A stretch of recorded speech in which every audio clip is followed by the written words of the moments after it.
parece que estaba equivocada la hora del enlace y de pronto me empezaron a escribir diciéndome que no los dejaban entrar y yo me vi que estaba a las 2 de la tarde y esto pues era a las 6 de la tarde, así es de que lo he reeditado, pero yo creo que pues ya se han conectado algunos. Mil perdones, con tanto trabajo de pronto se van ese tipo de cositas, pero ya estamos aquí. Vamos a esperar unos minutitos a ver si se conecta Adriana Barona, que es la que me escribió, y en caso de que ya no lo logre, pues ya comienzo. Esperaré unos 3 minutitos para empezar. Gracias. Bueno, pues vamos a ir iniciando porque es una película estupenda. Yo mandé el enlace, espero que lo hayan podido ver. Esta película es de Pedro Almodóvar, de 1986. Les voy a comentar un poquito, primero, de qué va la película. Y después vamos a tratar de visualizar toda la cuestión que tiene que ver con el erotismo y el psicoanálisis, sobre todo porque esta película nos va a permitir hablar del libro de Bataille, que yo les recomiendo muchísimo, Georges Bataille, un poeta, escritor, novelista y filósofo francés. Georges Bataille, por aquí les he puesto sus fechas de vida, déjenme ver si lo encuentro. Nace en 1897 y muere en 1962. Uno de los libros que escribe más importante es El erotismo. También yo les he hablado de otro libro magnífico de Bataille, que es La historia del ojo. No dejen de leerlo. Todos aquellos que estén interesados en el psicoanálisis, en mi opinión, deberían de leer estos dos libros. El erotismo de Bataille, en donde vamos a obtener mucha enseñanza para el seminario 20, el del goce de lo femenino de Lacan, que le pusieron en francés el nombre de Encore, el seminario 20, que va a hablar precisamente de las fórmulas de la sexuación y del goce femenino lacaniano. Lacan va a tomar parte precisamente del libro de El erotismo de Bataille para hablar del goce femenino desde el psicoanálisis. Recordemos que estos dos grandes intelectuales eran dos grandes amigos. Se conocían y se estableció un triángulo con la esposa de Bataille llamada Sylvia Bataille. Ella era actriz. Entonces eran muy amigos los tres y como ustedes saben, o los que no lo sepan hoy lo sabrán, Lacan y Sylvia se enamoraron. De tal manera que Sylvia dejó a Georges Bataille por Jacques Lacan. Fue la segunda esposa de Jacques Lacan y cuando ellos iniciaron su relación, Lacan todavía no podía obtener el divorcio, se había casado por lo católico con la primera mujer. Entonces Sylvia Bataille vivía con él con el apellido de su marido Georges Bataille. Así que fíjense ustedes qué triángulo tan interesante el que tenemos aquí. Cuando nace Judith, que es la hija de Lacan con Sylvia, no la pueden registrar como Lacan, porque Lacan estaba casado y podían acusarlo de bigamia. Así que la niña tuvo que ser registrada como Sylvia Bataille, como Judith Bataille, la hija de Lacan. Y ya después la pudieron inscribir como Lacan y después como Miller, cuando ya se casa con Jacques Miller. Recuerden que en Francia el apellido paterno de la mujer desaparece y se coloca el apellido del marido, porque entonces es la nueva familia.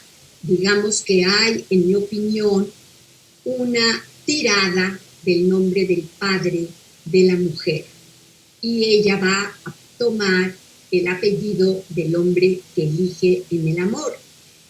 Muchas feministas piensan que esto es algo negativo porque las mujeres tienen un apellido igual que los hombres y entonces consideran algo del orden de la igualdad mantener el apellido.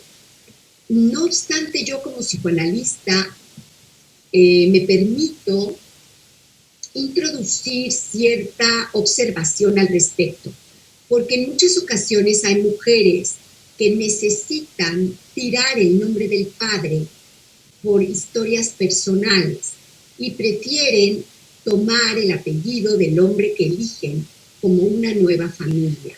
Creo que esto es bien interesante porque si bien se puede pensar que es un sometimiento de la mujer al apellido del nuevo partener, por otro lado podemos pensar que hay algo del orden de que no se logra, digamos, asesinar el nombre del padre en el hogar y que de alguna manera la salida del complejo de Edipo desde lo femenino podría ser una nueva nominación, así como hay artistas, por ejemplo, que se nombran a sí mismas, como por ejemplo Madonna. El nombre de Madonna no es Madonna, y sin embargo todo el mundo la conoce como Madonna. O como Selena, que es a quien yo voy a representar en el próximo monólogo. No tiene ningún apellido, ella está nombrada como Selena. Entonces hay algo como del orden de nombrarse. Yo creo que eso es algo súper importante. Yo personalmente aquí en España me encontré en un momento determinado con una mujer cuyo nombre es Dolores y no le gustaba nada su nombre. Entonces ella, a partir del análisis, se renombró a sí misma como Lola. Entonces creo que es algo importante el nombre. El nombre finalmente es como vamos a ser conocidos y reconocidos. Y una cosa es el nombre que te ponen los padres y otra cosa es el nombre que te nombras a ti mismo como sujeto al terminar un recorrido analítico. Yo creo que es algo muy importante. También tiene que ver con lo de los motes, es decir, los diminutivos o los apodos. Hay gente que se llama, por ejemplo, Sergio. Yo tenía un paciente que se llamaba Sergio y le apodaban Tetos. Entonces, este nombre Tetos tenía toda una problemática en el significado de este paciente. Hay gente que, por ejemplo, le pone a su hijo el mismo nombre del padre. Entonces ya no puede ser nombrado igual, porque si el padre se llama Pedro y el hijo se llama Pedro, pues ya no se puede llamar Pedro, porque se confunden. Entonces es Pedro y Pedrito, o Pedro y Pedro Junior, o algún tipo más bien de mote, de apodo, que ya no va a ser el nombre real de Pedro. Entonces creo que es súper importante. Allá en México tenemos nombres compuestos. Entonces, por ejemplo, yo tenía un paciente que se llamaba justamente Pedro, el padre, y el hijo le pusieron Pedro Juan. Entonces era Pedro y Pedro Juan. Y allí de alguna manera se podían desidentificar y valorizar a cada uno sin tener que usar el diminutivo. Pero es súper importante, sobre todo en países de habla hispanohablante, porque tendemos a poner siempre diminutivos y además tendemos también a la creencia de que si tú no le hablas con el diminutivo a la persona, es como si estuvieras enfadado con ella. Entonces, si por ejemplo la persona se llama Laura y le dicen Laurita, es como no puedes decirle Laura porque Laura sería como si estás enfadada. Entonces de pronto la mujer tiene 60 años y es Laurita, probablemente porque o la abuela era Laura o porque así se ocurrió desde pequeño decir. Entonces creo que es algo muy importante desde el punto de vista analítico no dejar de lado la nominación del nombre. Todo esto para decirles que Lacan, digamos que le bajó la novia a Georges Bataille y enamorándose de Silvia, hubo un cambio de apellidos muy interesante porque Lacan no podía darle el nombre de Lacan a Silvia y Silvia no cogió el nombre de soltera, que su nombre de soltera era Maclés, ella se llamaba Sylvie Maclés. Entonces, cuando se casa con Bataille, se pierde el Maclés y entonces ella se llama Sylvie Bataille. Cuando conoce a Lacan, no logra cambiar el Bataille por el Lacan, porque Lacan no puede darle el apellido. Algo también del nombre del falo, dar el nombre a la mujer. Entonces ella se queda como Silvia Bataille. Y la hija, que es de Lacan, le ponen Judith Bataille.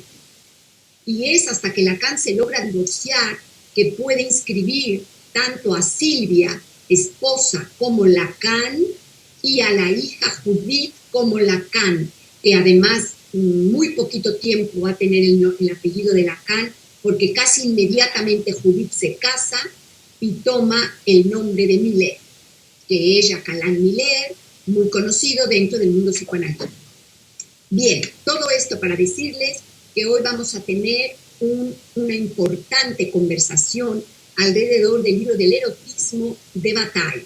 Y también para decirles que he propuesto para el 2 de abril de 2022 un evento que se va a llamar el erotismo, porque creo que es importantísimo retomar el texto de Bataille sobre el erotismo y tenemos que hacer una recopilación teórica y clínica del erotismo hoy.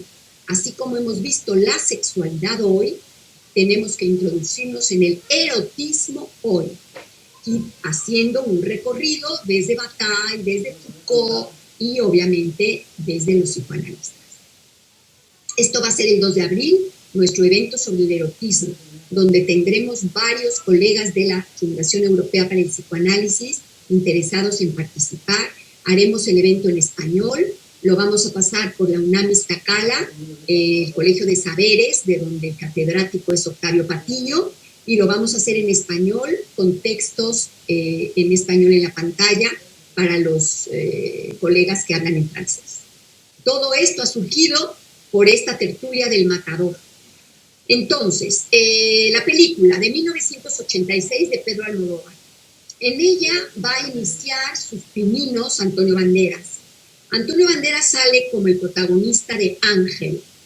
Ángel es un joven confuso que tiene vértigos, tiene visiones. Entonces resulta de que él acude a un sitio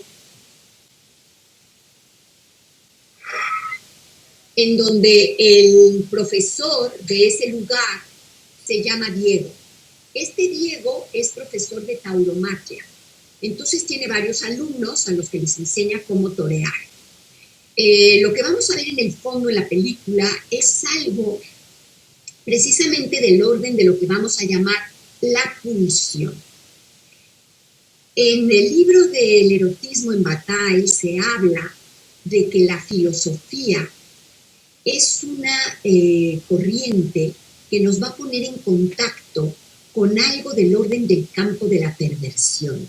Incluso hay quienes dicen que la filosofía es un discurso perverso porque tiende a ir hacia algo del orden de lo eterno, persigue algo del orden de la completud y de la eternidad, de lo infinito, pero siempre pensándolo desde un sujeto que es finito y que está incompleto, que es el ser humano.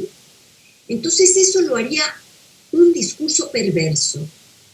En ese sentido, lo que ocurre en la película es que vamos a visualizar que hay ciertas pulsiones que antes del psicoanálisis se le llamaban impulsos, ya a partir del psicoanálisis se le ha llamado pulsiones, que son pulsiones destructivas que están en el campo de la perversión y que tienden a destruir y que tienden a aniquilar. Estas pulsiones surgen por el deseo sexual que va a surgir porque va a haber una prohibición. Entonces, fíjense bien, no hay deseo si no hay prohibición. Si se quitara de la ecuación la prohibición, habría una afanisis del deseo, que significa una desaparición del deseo. Por lo tanto, el deseo se gesta en la prohibición.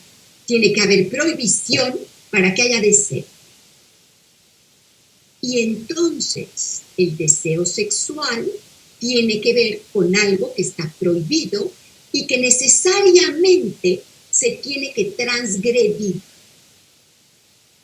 El sujeto humano, cuando nace, nace con una serie de pulsiones que ya, vamos a decir, las trae de nacimiento. Como médico, puedo pensar que hay ciertas creencias de que puede haber algo del orden hereditario a nivel, pues, de los cromosomas, así como se heredan las enfermedades, el color de los ojos o el color de la piel.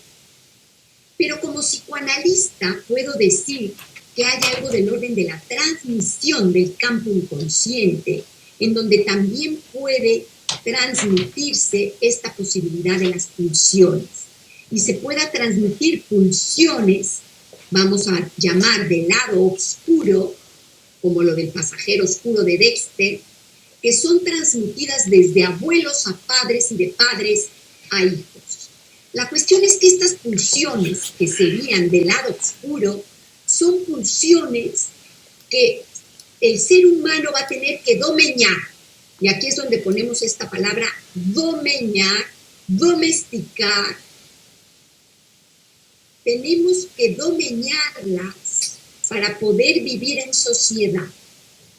Pero el hecho que domestiquemos las pulsiones del pasajero oscuro no implica que desaparezcan.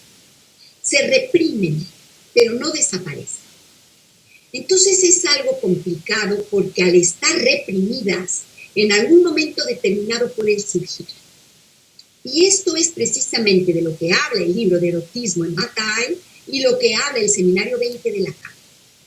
Lo que nos interesa a nosotros entender es que a partir de la problemática de la película vamos a poder tener un caso para observar cómo surge esa posibilidad de las pulsiones obscuras.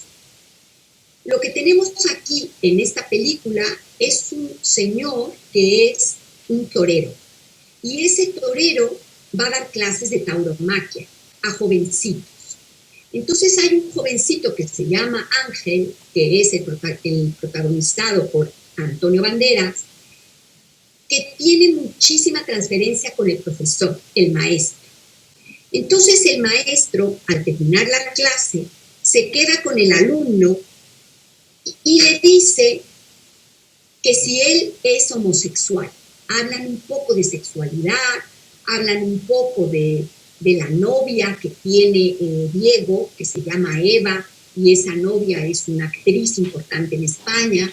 Entonces el chico Ángel mira la foto de Eva y le dice, esta es tu novia, y empiezan a hablar de sexo, y entonces al profesor le da la impresión, percibe que el muchacho es homosexual.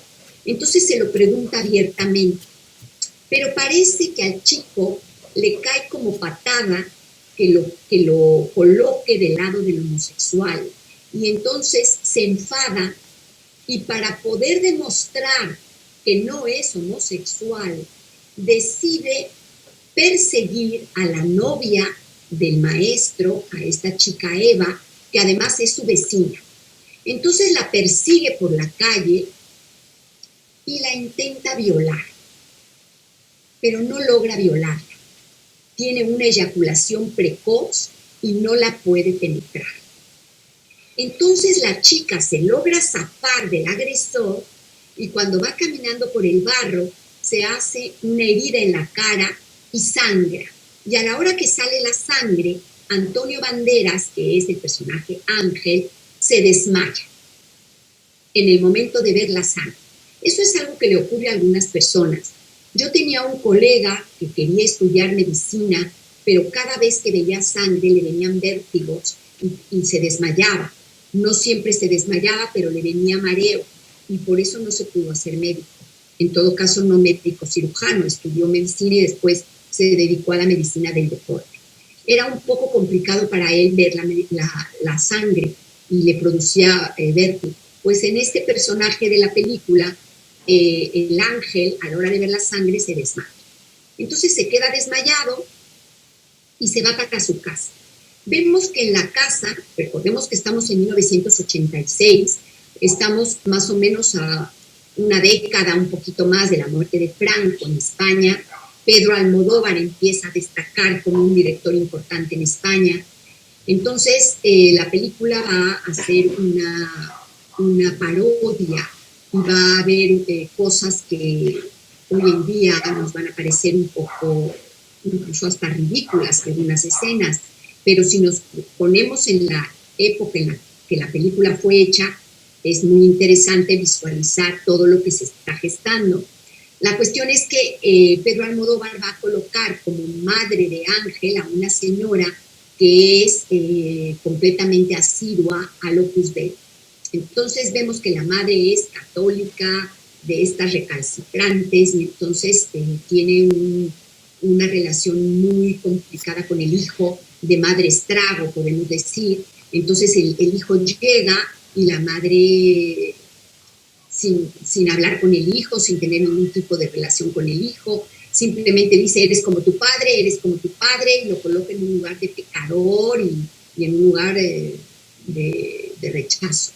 La cuestión es que están comiendo y la madre, sin saber que el hijo ha intentado violar a la vecina, simplemente por el hecho de ser hombre, le dice que tiene que ir al otro día a la iglesia y tiene que confesarse, porque lo considera impuro, sin saber nada absolutamente de lo que el hijo hace.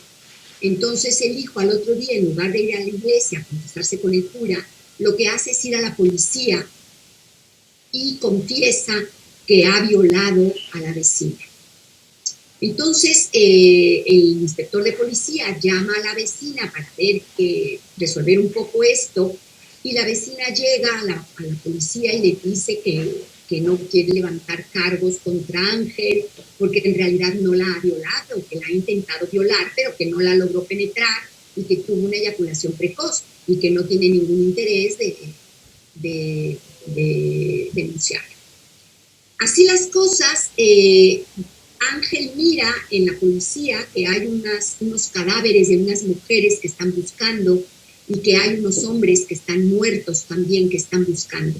Entonces Ángel recuerda que ha tenido una visión, porque el protagonista de Ángel va a ser un chico que tiene visiones, vamos a decir, paranormales. A Pedro Almodóvar eso le encanta, y entonces él mira lo que ha pasado o lo que va a pasar.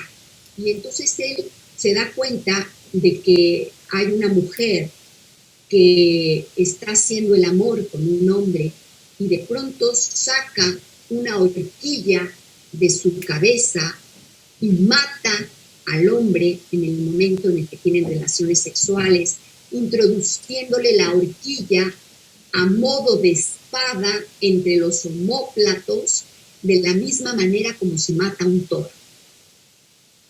Lo que ocurre en la escena es que el pene sigue erecto mientras el hombre agoniza, y la mujer tiene multiorgasmos en el momento en el que el hombre está agonizando y perdiendo la vida.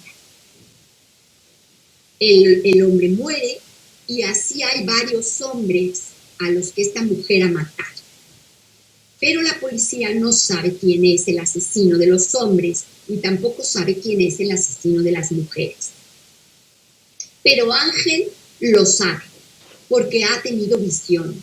Entonces Ángel sabe que su profesor de tauromaquia ha matado a las dos mujeres a la hora que ha hecho el amor con ellas, las ha matado, y sabe que las ha enterrado en el jardín de su casa. Y sabe que la mujer, él ha visto la cara de esa mujer y sabe que hay una mujer que está asesinando de la misma manera que su profesor mata a los toros. Entonces, al ver esas fotografías, Ángel decide declararse culpable de los asesinatos y le dice al inspector que él lo va a llevar para que encuentre los cadáveres de las mujeres que están desaparecidas, porque él sabe dónde están. El inspector no le cree que él sea el asesino, pero le llama la atención que lo lleve al jardín donde está el profesor y que diga que allí están enterrados los cadáveres, cuando piensa que si él ha asesinado a estas mujeres y las ha enterrado en ese jardín, pues el profesor tendría que estar coludido. En realidad Ángel está encubriendo al profesor, porque es Diego el que tiene esa pulsión, tiene una pulsión erótica de asesinar en el momento de hacer el amor. Y esta pulsión erótica se va a vivir en paralelo con la de la mujer. La mujer enigmática es una mujer que se llama María Cardenal. Y resulta que María Cardenal es una abogada reconocida en España que va a tomar el caso de Ángel en la policía, porque a Ángel lo meten en la cárcel y le ponen de abogada a alguien y María decide defenderlo. Entonces cuando María y conoce a Ángel, se da cuenta de que Ángel tiene visiones, se da cuenta de que Ángel sabe que Diego ha asesinado a las mujeres y se da cuenta de también que que Ángel sabe que ella es la asesina de los hombres. Entonces la chica, tú ves que tiene un altar maravilloso en donde está el traje de lucecitas de torero, en donde están fotografías de la época en donde Diego era torero, porque ella se ha retirado, tiene una cojera, producto precisamente de la cornada de un toro. Entonces él ya nada más se dedica a dar clases, ya no mata toros. Pero un poco la idea es que al ya no matar toros, empieza a matar mujeres. La cuestión es dar salida a esa pulsión que él tiene, erótica y sádica. Cuando Diego conoce a la mujer abogada, se deslumbra por ella. Y allí vemos esto que podemos llamarlo del coup de foudre, que es el amor a primera vista o el golpe a primera vista cuando dos personas se conocen. Hay algo del orden precisamente del campo inconsciente que pone a las personas en contacto. En ese momento lo que las pone en contacto es la pulsión erótica, que es la misma. Hay una obsesión y una fascinación por la muerte. Hay una necesidad de tener sexo y producir el asesinato del partener, para gozar de ese partener hasta el momento de su muerte. Que muera follando y que alcance el orgasmo follando y luego muera. Esta obsesión la tienen los dos y al conocerse, algo de eso se transmite sin palabras. Hay un momento en donde quedan fascinados uno por el otro. Al principio se rehuyen, pero después terminan unidos. Y entonces Eva, que está totalmente obsesionada por su novio, el torero, está desesperada porque se da cuenta que lo está perdiendo. Entonces llega a la casa del torero y logra escuchar que ellos dos se confiesan que han asesinado, ella a hombres y él a mujeres en el momento del coito. María le dice a Diego una frase importante. Le dice: ¿te gustaría verme muerta? Porque a mí lo que me gusta son las faenas. Las faenas son los preámbulos antes del orgasmo. Diego de alguna forma le comenta a ella lo que sería la seducción a la hora de la tauromaquia.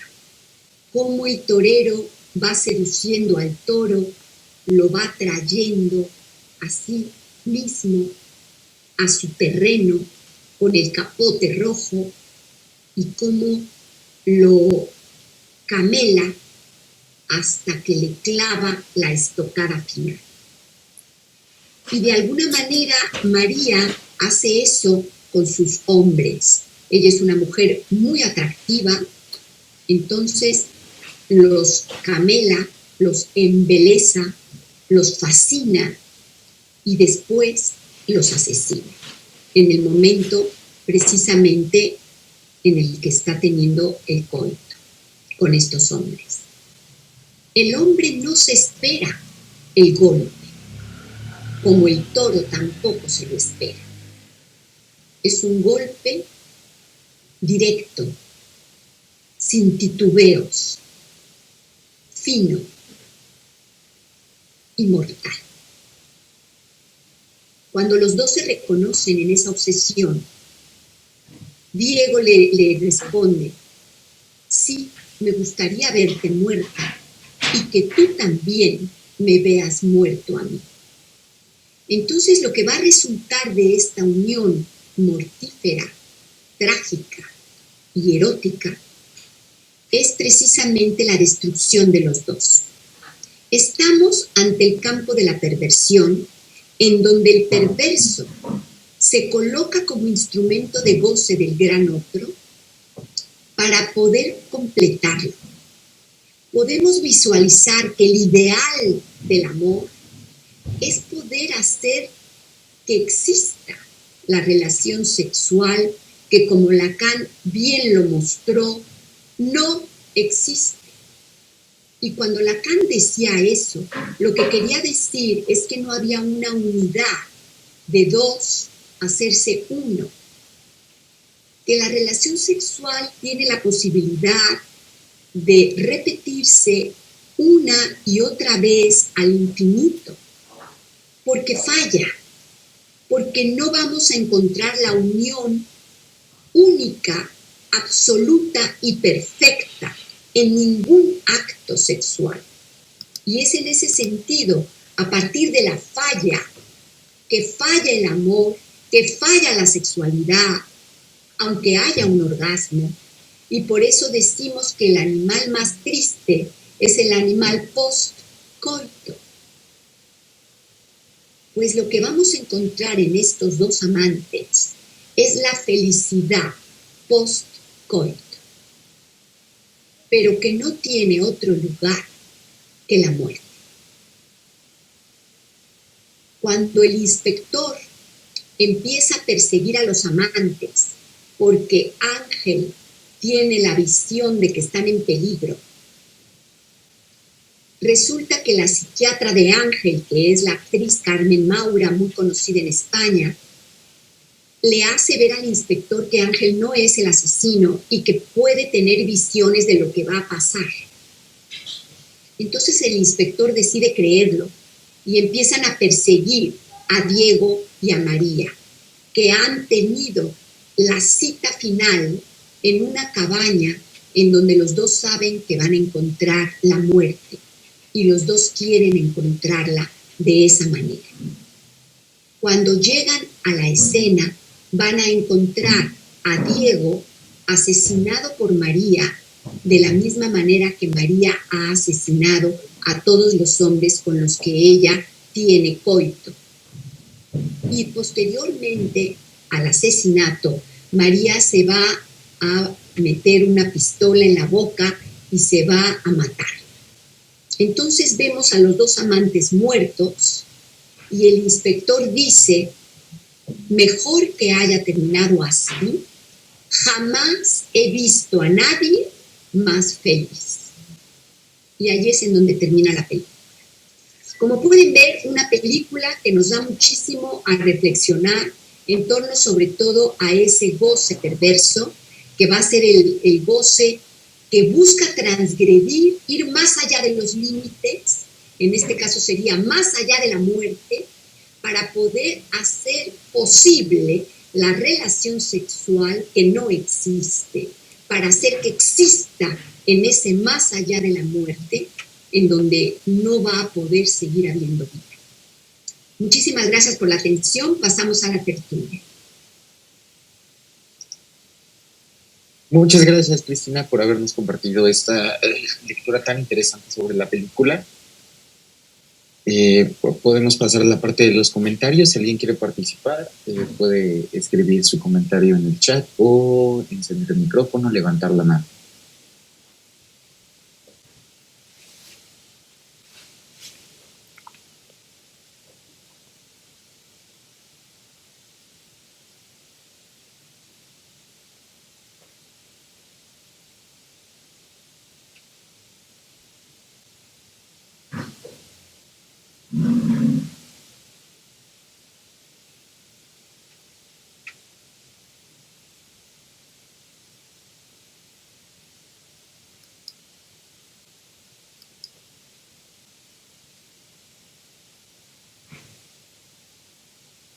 han quedado sin palabras.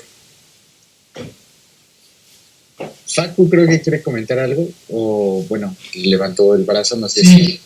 Sí, ok, dale Facu. Levanté la mano demasiado, no estoy acostumbrada a la cámara aún. Buenas tardes, buenos días, depende de dónde se encuentren.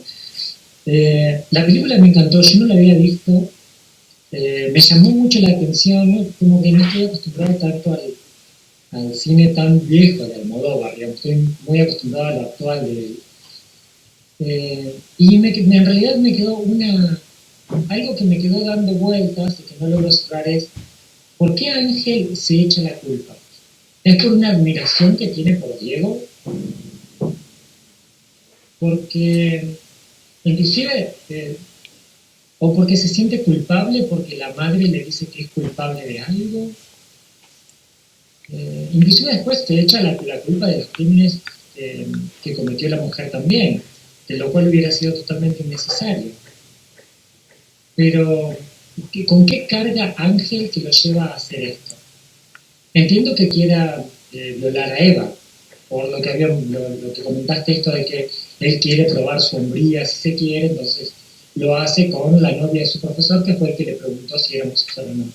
Pero luego echarse la culpa de los crímenes, no entendí muy bien de dónde viene eso. De hecho, querer ser encarcelado, no querer que lo defiendan tampoco.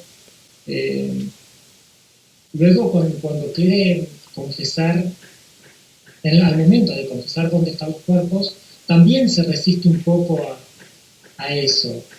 Eso me tira un poco para el lado de querer proteger a Diego por algún motivo, pero no logré cerrar esa idea. No sé qué les pareció a los demás que vieron la peli. Muchísimas gracias, querido Facu. Sí, efectivamente, yo creo que Ángel es un personaje muy interesante que nos va a permitir como llevar el hilo de la película de Almodóvar. Porque gracias a las visiones que tiene vamos a poder como entender qué es lo que está pasando.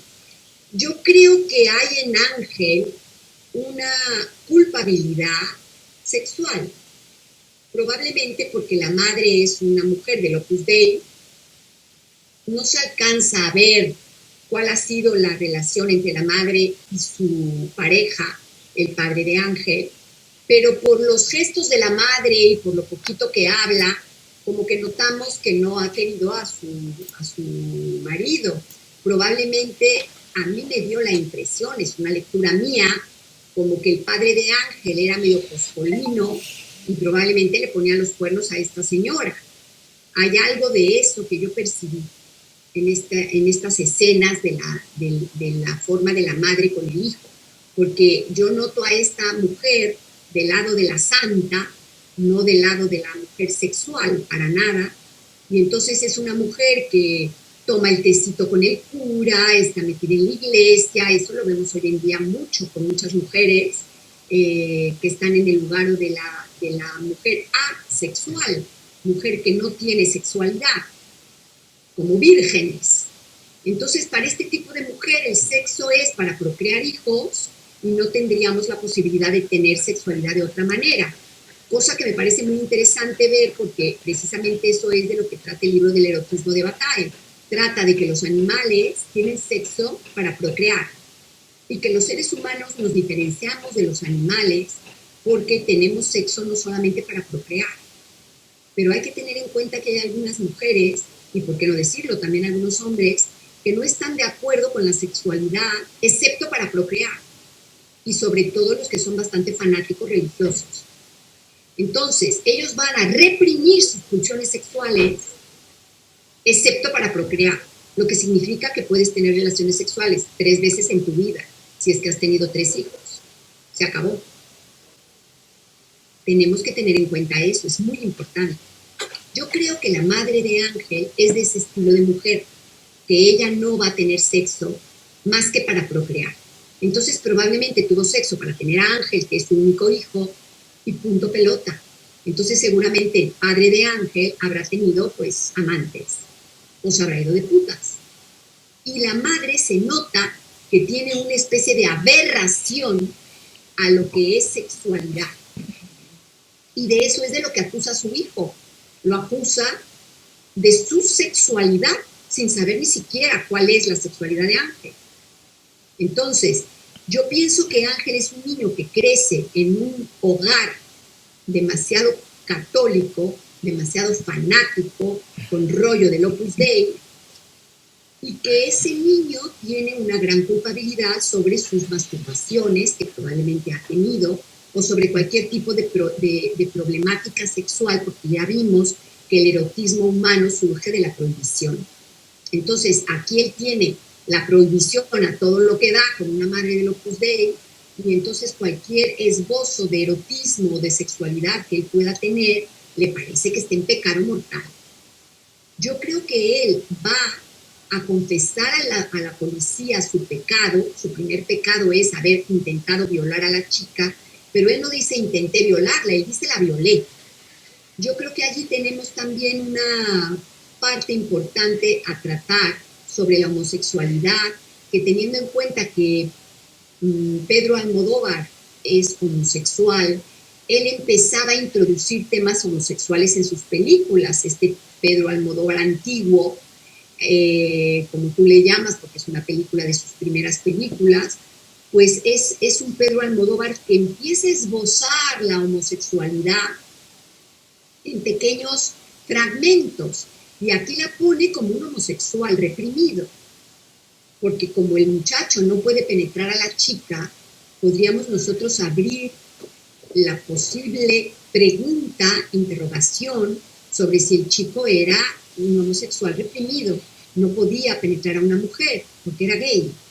Después de todo eso es lo que le lleva a él a intentar demostrar que no lo es, porque alguien tiene la necesidad de demostrar algo. Ya sabemos desde el psicoanálisis que muchas veces es porque pues justamente eso es lo que es. Entonces yo creo que hay mucha culpabilidad en Ángel que hace que él vaya primero a declararse culpable de una violación que en realidad no tuvo lugar. Queda como un ridículo, porque cuando llega la mujer y le dice que no la ha podido penetrar, pues me imagino que eso en la vida real daría bastante vergüenza al chico, en frente del inspector de policía y de estos hombres. Entonces es como tú que tienes el falo y eres hombre y eres viril, como justamente su profesor Diego, que mata toros, ¿no? Que más hombre que un torero. Yo vengo aquí a hacer el ridículo porque ni siquiera pude penetrar a la chica y tuve una eyaculación precoz. Entonces él se va a declarar culpable de la muerte de estas mujeres. Me da la impresión también que hay una relación estrecha entre el profesor y él, muy posiblemente de admiración, y probablemente hay también una interrogación de Ángel, porque él tendría que preguntarse, pues, ¿por qué este hombre mata a las mujeres con las que tiene sexo? ¿Qué lo lleva a hacer eso? Yo creo que es una pregunta que está en el aire, también en la tertulia. ¿Por qué hay algunas personas que se excitan ante la violencia extrema que puede llevar incluso a la muerte? Porque una cosa es el sexo duro. Yo tenía una paciente que me decía, a mí me gusta el sexo duro, y yo me acuerdo que le dije, vale, defíneme duro. Es decir, vamos a ver de qué estamos hablando. Una cosa es que te pueda gustar el sexo duro, vamos a pensar en cadenas, en flagelaciones, en bofetadas, en nalgadas, en golpes, en pellizcos. Otra cosa es que te excite matar. Ya es llevar a un extremo, a rebasar, cruzar una línea. No obstante, se sabe que hay mucha gente que se excita de esa manera. La última serie que ha tenido un éxito bárbaro en Netflix es esta serie del juego del calamar. Es precisamente la excitación ante la muerte. Algo del orden del erotismo con el asesinato. Había una película, me parece que era de Nicolas Cage, que trataba de unas películas pornográficas que se estaban grabando, simulando asesinatos en el momento del coito, pero estos hombres de la mafia llevaban al acto el asesinato de manera real y luego 8 milímetros, eso, así se llamaba esa película. Entonces, estamos hablando de algo que es real, que existe. Hay público que compra ese tipo de películas para excitarse. Es decir, que hay una pulsión erótica del asesinato en el momento del coito.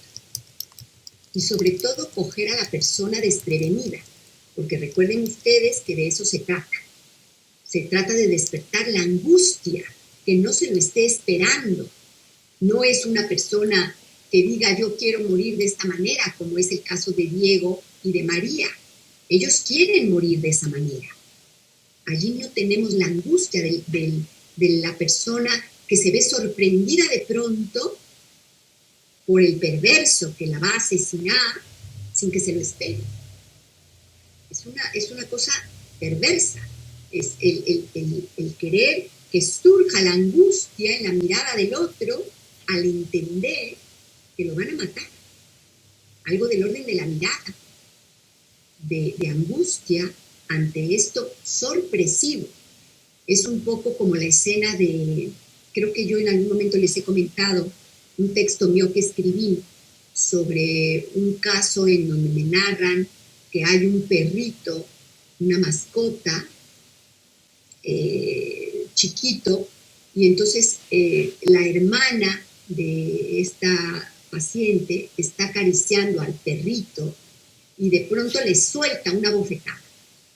Entonces el perrito tiene esa mirada de angustia, de sorpresa, porque lo están acariciando y de pronto lo golpean. No te lo esperas. No es congruente. Estas personas que tienen ese tipo de mensaje doble, en donde la cosa es pillar al otro en la angustia. Eso es un poco lo que podría responder Facundo, a ver si queda más o menos respondido o a alguien más se le ocurre alguna otra cosa. Miguel quiere participar. Adelante, Miguel. Buenas tardes. A mí de esta película me gusta mucho el guión que Almodóvar elabora en torno al deseo en general de todos los personajes. Es como si estuviesen viviendo, desde mi punto de vista, en una ensoñación. Tanto Carmen Maura, el deseo que muestra manifiestamente hacia Ángel, y lo muestra de una manera que parece que está viviendo un sueño cuando lo dice, tanto como el inspector, que desde mi punto de vista muestra homosexualidad con la mirada hacia Ángel también, y Ángel se convierte en el objeto de deseo de esos personajes. Y también me resulta muy interesante la escena cuando penetran en el cine y están proyectando la película de Duelo al Sol, que es el género de western, trata la temática esta sobre el amor y la muerte, a través de, pienso yo, de manera muy lograda a través de esa película, en la que, no sé si recordáis, los dos protagonistas mueren, se matan uno a otro en una colina. Pero, en fin, que me resultan dos aspectos muy interesantes. Muchas gracias.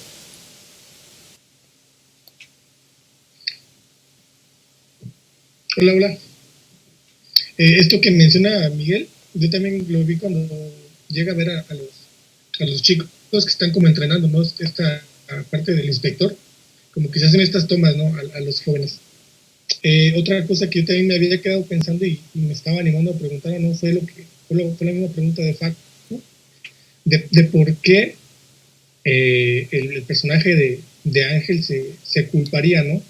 Y una otra matiz que quería hacer, si lo que atravesaba precisamente a él era un fantasma de la locura o quizás de la homosexualidad en relación a la verdad que no se dice del padre, ¿no? Como que siempre aparece como que el papá estaba loco, pero no se ahonda más en qué sentido, y esta relación con el torero es como que el ideal que tiene el personaje de Ángel, ¿no?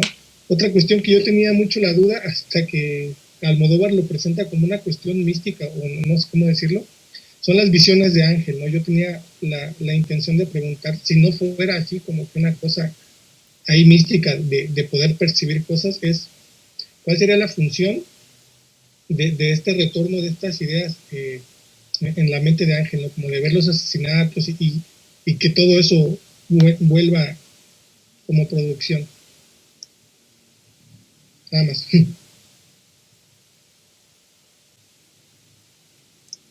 Muchísimas gracias, querido Facundo. También gracias a Carlos Martínez y también gracias a Miguel Moya por los comentarios. Sí, yo creo que también lo que ha dicho Carlos es interesante, porque recuerden ustedes que tenemos el fantasma de la perversión para evitar desencadenar la psicosis.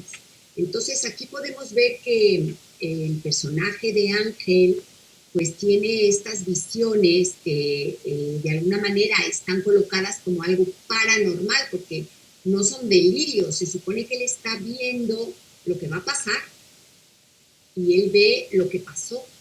Entonces, Almodóvar lo coloca como un personaje de estos medio de ficción, podemos decir. No obstante, yo tengo la impresión de que si nosotros tomamos en consideración la situación desde el punto de vista psicoanalítico y pensamos que puede haber una posible psicosis, probablemente justamente se trata esa psicosis de detener pasando a ser perverso, como que por medio de la perversión no se desencadenaría la psicosis.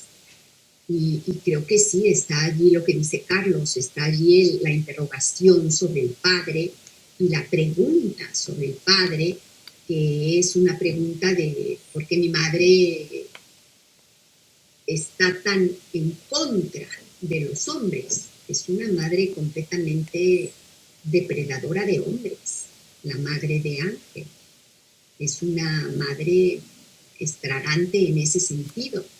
Hablando de madres, fíjense que hay una película verdaderamente, en mi opinión, una obra de arte que se llama El Club de la Buena Estrella. He decidido dar esta película el día 8 de enero y se los comento porque yo la había querido dar en este año, pero no la encontraba.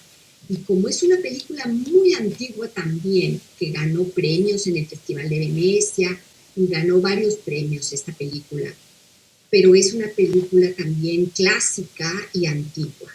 Entonces no la encontraba para podérselas pasar, como esta del Matador, que tuve la posibilidad de pasárselas. Entonces la he estado postergando, porque pensé, si no la pueden ver, de todas maneras yo se las cuento, se las narro, pero es mucho mejor que la puedan ver, la verdad. Y esta película del Club de la Buena Estrella es una película china, los protagonistas son de China, pero ellos viven en China un tiempo y luego se van a América.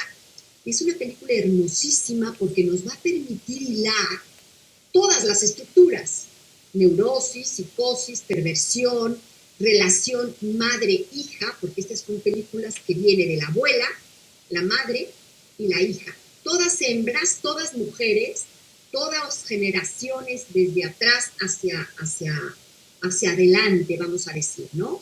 Abuela, madre, hija.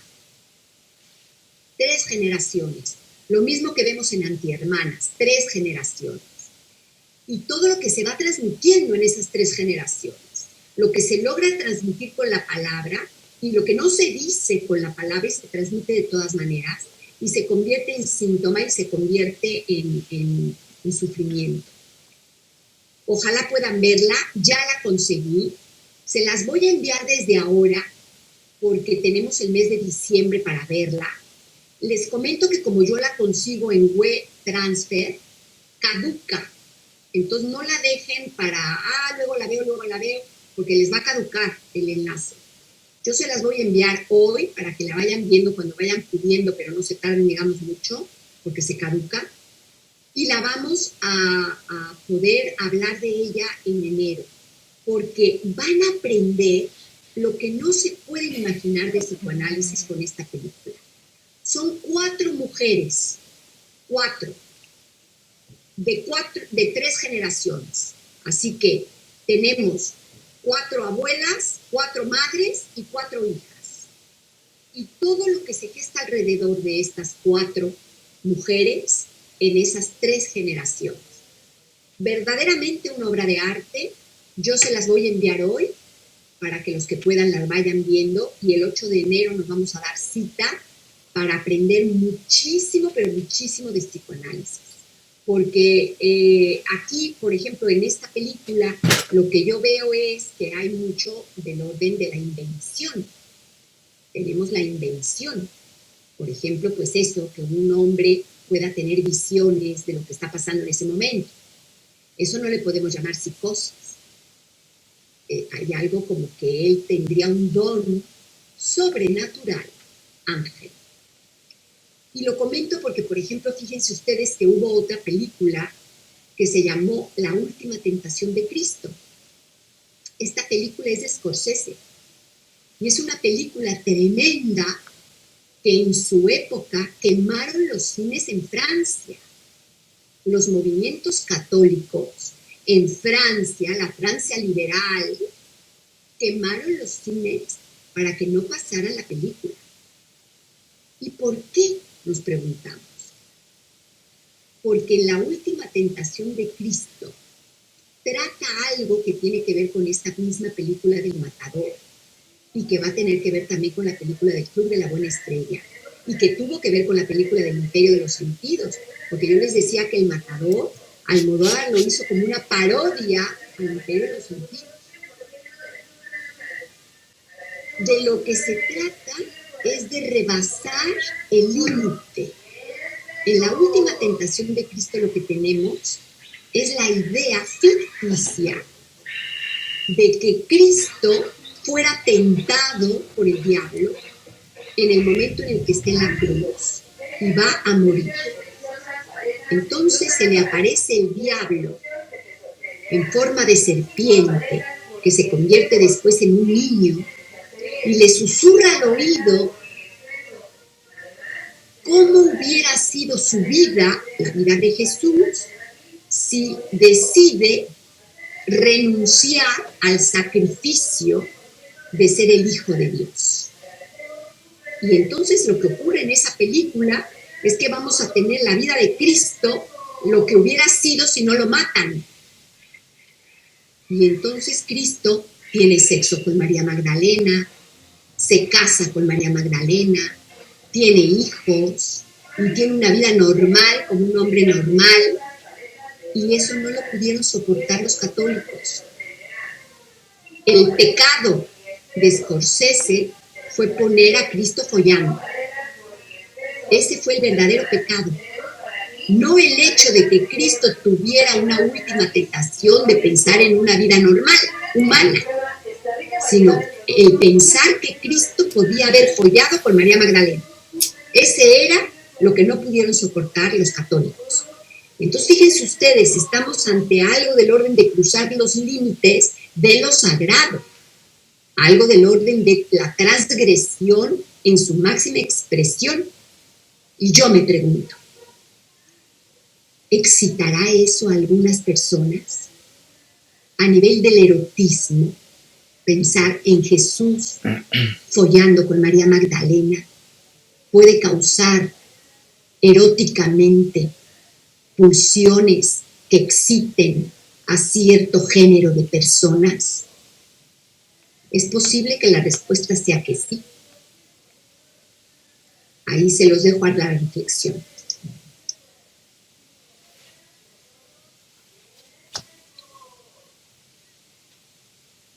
Si alguien más quiere comentar algo, tenemos la parte del chat o el micrófono, le pueden encender. Yo tengo una pregunta, Cristina. Me quedé pensando en la primera intervención sobre esta manera en la que le transmite la parte de vivir su sexualidad, la madre al chico de la película. Entonces, en alguna serie decían una frase que es, no se pierde la virginidad, se gana la sexualidad. Entonces, mi pregunta en este sentido es, ¿de qué manera o cuál es la posibilidad que habría para transmitir la sexualidad? Porque creo que esta parte de relacionada con lo sexual, incluso lo leía en un libro, ¿no? Se aprende como a solas, ¿no? O sea, como que vas jalando de aquí, vas jalando de acá y vas como tomando pequeños, pues como pequeñas partes de diferentes lugares. Sin embargo, no sé, hay como alguna posibilidad de poder transmitir algo del orden de la sexualidad. En este sentido, por ejemplo, en la película con la madre y el chico. Esa es mi pregunta. Sí, yo pienso que sí se transmite algo del orden de la sexualidad.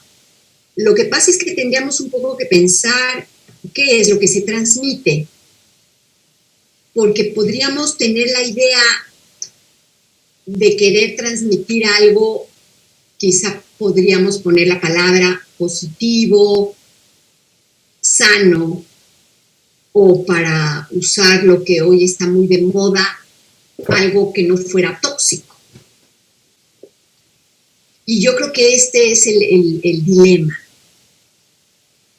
¿Qué se transmite? Eso me parece muy interesante a mí. Hace poco tuve una sesión con un niño que tiene 10 años, va a cumplir 11, y vino muy consternado a decirme que le acaban de dar en el colegio una clase sobre sexualidad y que entonces él ha entendido y ha comprendido que el pene se introduce en la vagina y entonces el hombre penetra a la mujer y de esa manera nacen los hijos. Pero que le ha dicho el profesor que ese acto se realiza no solamente para procrear, sino que es un acto de amor. Entonces el niñito viene muy consternado a decirme y a preguntarme que si sus padres follan, que porque qué asco. Entonces fíjense, aquí ya está transmitido. ¿Qué está transmitido? Está transmitido algo del orden de la sexualidad que un profesor ha transmitido. Nosotros podemos pensar, ¿lo transmitió bien? ¿Lo transmitió mal? ¿Le va a hacer bien al niño? ¿Le va a hacer mal al niño? ¿Es pedagógico? ¿No es pedagógico? ¿Es correcto? ¿Es incorrecto? Todas esas respuestas no las tengo. Lo que sé es que mi paciente se ha revuelto y ha venido a preguntar en el tratamiento analítico qué hace con este nuevo saber que se le ha colocado de frente. Más allá de la sexualidad entre sus padres, el problema en este caso es que el padre y la madre están pensando en divorciarse y llevan 1 año con 3 meses sin tener sexo. Entonces, fíjense, yo me pregunto, ¿acaso el niño, como esponjita, síntoma de esta relación de matrimonio de sus padres, se ha dado cuenta que entre papá y mamá no hay sexo, que se están queriendo divorciar? Y algo de eso hace que el niño venga a preguntarme que si sus padres follan, aunque me ponga la palabra que sí, que qué hace. ¿Es que acaso está preguntando si sus padres se van a divorciar o van a seguir juntos? Enmascarado en una pregunta sobre la sexualidad. Ahora bien, ¿y ese niño ¿cómo se va a posicionar ante la sexualidad en el futuro? No creo que desde el psicoanálisis tenemos las visiones de Ángel para poder tener la vivencia de poder adivinarlo. ¿Va a ser hétero? ¿Va a ser gay? ¿Va a ser obsesivo? ¿Va a ser histérica? ¿Cómo se va a posicionar? ¿Va a dar el falo o va a estar del lado del ser? No podemos saberlo. Pero yo creo que la sexualidad se transmite de muchas maneras. La misma madre ha transmitido algo de la sexualidad de ese hijo. No podemos decir que algo correcto, incorrecto, tóxico o sano, pero ha transmitido algo del orden de la sexualidad. Y creo que es muy importante escuchar eso que se transmite del orden de la sexualidad. Fíjense, por ejemplo, estas madres, en mi opinión, muy estrago, que deciden decirle a su hijo: eres la razón por la que no me suicido. Fíjense nada más. Eres el motivo de mi vida. Eres lo que más amo en el mundo. Están transmitiendo sexualidad.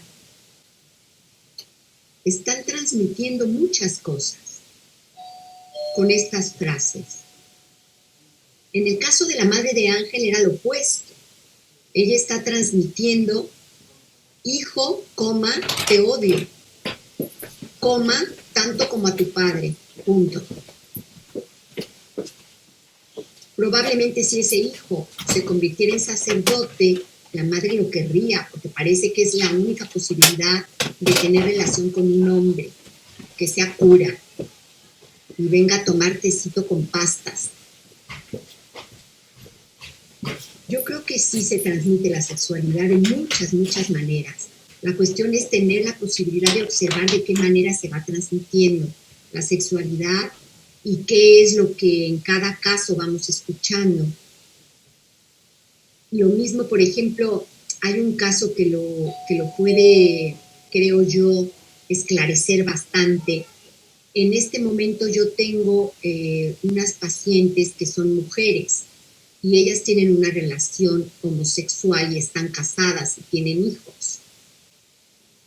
El problema que tienen, porque están queriendo divorciarse, es que las dos, al ser mujeres anatómicamente hablando, las dos han tenido hijos en sus cuerpos y han sido madres. Las dos se han embarazado y han tenido hijos. Y ellas están casadas y son las madres de estos hijos. La cuestión es que tienen una problemática con la posición fálica, porque normalmente cuando yo me encuentro homosexuales, tanto con pene como sin pene, que están unidos en una relación homosexual, hay uno de ellos que toma la posición activa y hay otro de ellos que toma la posición pasiva. A nivel no de género, sino de la realidad psíquica, hay uno de ellos que toma el rol masculino y su posición ante el falo es fálica. Y hay otro de ellos que toma el rol femenino y su posición ante el falo es del orden del ser. Por ejemplo, en Modern Family, esta parejita de gays de la serie Modern Family, Cam, el que es el gordito, está más del lado femenino y el pelirrojo está más del lado masculino. En la medida en el que cada uno pueda conservar su rol, la relación tiene un intercambio. Pero si los dos de pronto quieren ser femeninos, allí empieza a haber problemas. O si los dos quieren ser masculinos. Yo tengo, por ejemplo, un par de gays. Mi paciente es un gay que tiene su pareja hombre. Y él me dice: yo no puedo permitir que me penetren. Yo soy el que penetra.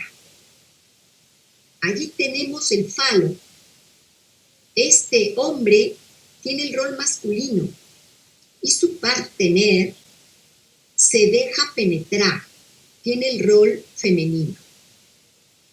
En este caso particular hay una obsesión por no permitir que lo penetren. Tiene toda una problemática con hemorroides, problemática anal, la madre la operaron de hemorroides, el padre ha tenido un cáncer en el colon, les hacen constantemente colonoscopias, hay todo un rollo alrededor de la zona anal en este paciente. Y no soporta la idea de la penetración, pero también hay algo del orden de la feminización por la penetración o la sumisión. El que es penetrado está en posición de sometimiento y el que penetra está en posición de actividad. Incluso las mujeres empoderadas que quieren tener la posición del dominio, aunque se coloquen arriba del hombre, si son penetradas, son ellas las que están siendo sometidas al acto por la empuñadura fálica. En el caso de mis pacientes lesbianas, tienen el problema de que una de ellas ha tomado el lugar fálico con la otra de toda la vida. Y así han vivido 10 años de matrimonio estupendo. Una es posición masculina fálica y la otra es posición femenina. El problema